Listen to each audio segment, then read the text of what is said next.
Alright guys, well the rules just dropped for FL2k, and if you don't know what FL2k is, it is one of the biggest street car events of the year. It happens every single year in Bradenton, Florida, except for that one year where we are in Gainesville, but it happens every single year, Bradenton, Florida.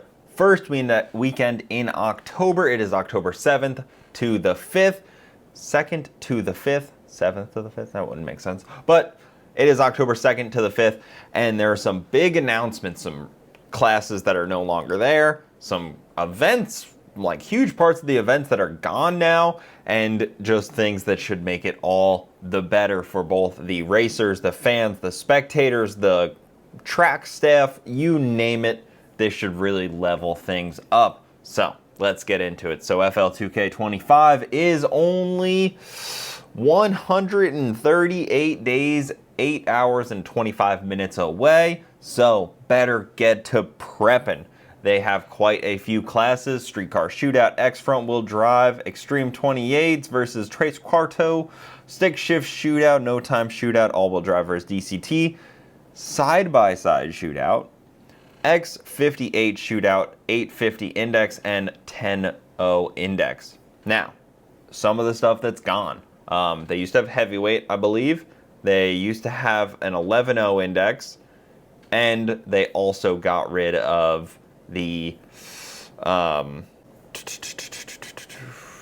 they had a 950 Index, and they had a 1050 Index, and they also got rid of roll racing altogether.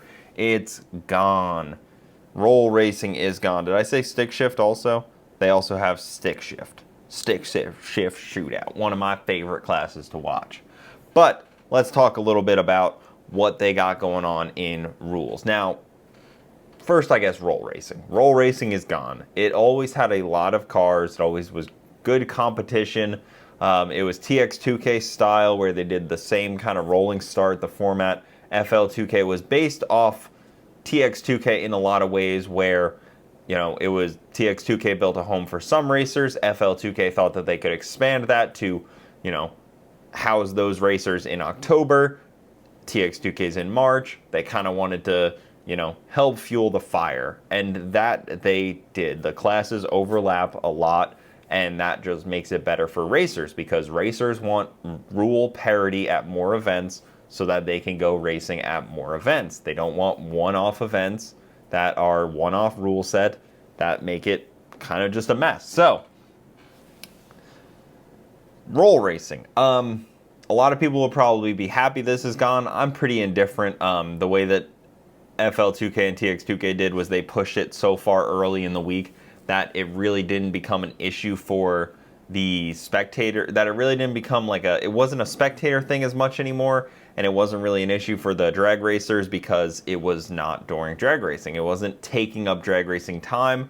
They pushed it to the beginning of the week. Again, I'm indifferent. I personally don't care for roll racing. I've done it. I've won it. It's decently fun, but it's just not starting from a stop. So hopefully some of those roll racers, like some of the big dog cars, the UGR, the V10 stuff, the T1, come over to the drag racing world and stick around a little bit. But otherwise, not a huge loss. I'm sure some people are mad, but it is what it is.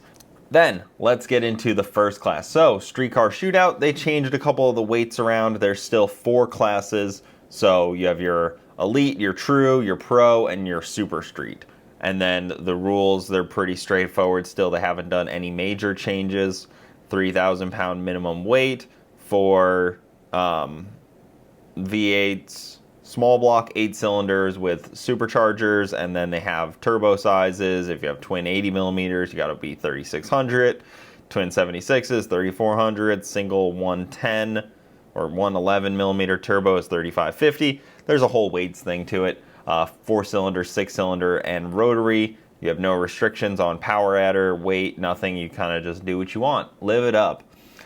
The one interesting rule in here that some people might not like is big blocks are only permitted to run nitrous as a power adder, max 632 and 2,900 pounds. So, no turbo big blocks, no supercharged big blocks, no really big blocks in general unless it's just a nitrous car. So, big blocks are mostly out of the street car class. You have to run in the 28s, the Extreme 28s class. You're done. X front wheel drive, always a cool class to watch. Only a 16 car field, so that's kind of nice. Cut it down a little bit to try to save on the oil downs, like what happens at World Cup. Stick shift shootout, not really any races, $20,000 to win, or not really any rule changes, $20,000 to win. Got to be H pattern, max tire size 28 by 10 5W, or a 275 60 15, so no 315s. I don't think anybody attempted to run those anyways, but not a problem. No time shootout. Yeah, pretty much standard rule set for your no time shootout. All-wheel drive versus DCT. Pretty interesting class, and it's gaining a lot of popularity. It's got a lot of the V10 cars, and then they end up racing just like Hondas, and then there's the GTRs, but mostly it's just like Hondas and GTRs. But there's some BMWs starting to trickle in, but they're not quite fast enough yet, but I think they're close, and they run this on a sportsman tree, so it does make it a little different, but not really anything wowing there. Side-by-side shootout. This is the crazy one. Side-by-side shootout. Yeah, the dune buggy off-road deal. The X3s, your Can-Ams, your Can-Ham, your Polaris RZRs, your who else? They got the Honda Talon, but I don't think that's very competitive in this class. That's pretty much it. I mean, Wildcat, I think, is done. CF Moto, I guess, has some stuff on the market for this kind of thing, but I don't think they have anything of this caliber. It's probably just going to be an X3 class or whatever that new Can-Am is. I can't remember.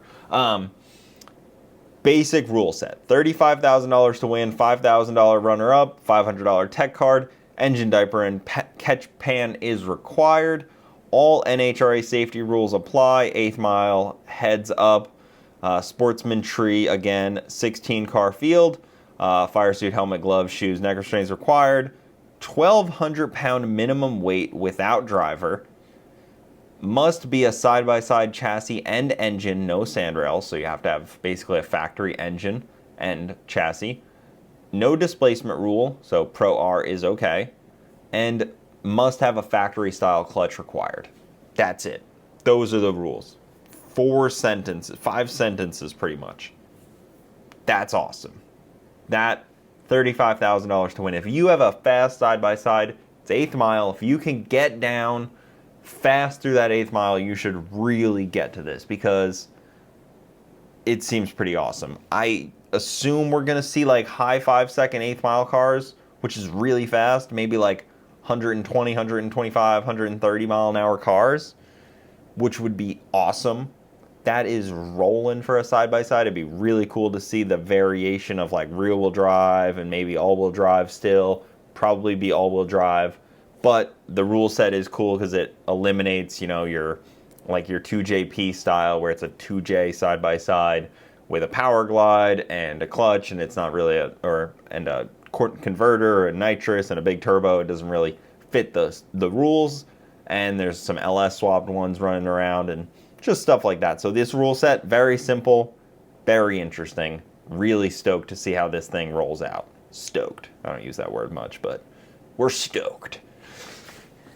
X58 shootout, pretty much your basic straightforward deal. It's the B58 S58 engine that kind of fits the new Supra and the new BMW. They both use that same powertrain, and then there's a bunch of other cars. I guess you could bring like an Ineos Grenadier if you wanted to. Probably not be that competitive, but they do use the B58. You can bring, from my understanding, any vehicle you want. It does not require you to have a this is an interesting rule set. So, I talked about this with someone else. $7,500 to win. Somebody could build a car that fits these rules if it was worth it. Now, it says OEM style transmission only, but I don't know what that means. So if it's in a 4th gen Camaro, what transmission can you use? Because you can use any ECU. It doesn't say it has to be the factory chassis. It just says vehicle has to retain factory quarter panels. Vehicle must be originally, okay. So it does say vehicle must be originally equipped with and retain B58. That's different written than it used to be, because this just came out yesterday and I hadn't fully dug into these. But scratch what I said, you do have to use your Supra or your BMW or whatever, because they added originally equipped with and retain. I see where they skirted that into there. Never mind. 850 index, OEM glass for Lexan, interior not required, any type chassis is permitted, 400 Pro Tree, must have doors, no dragsters or altered, any tire size, any type shifter, delay box, throttle stops are prohibited.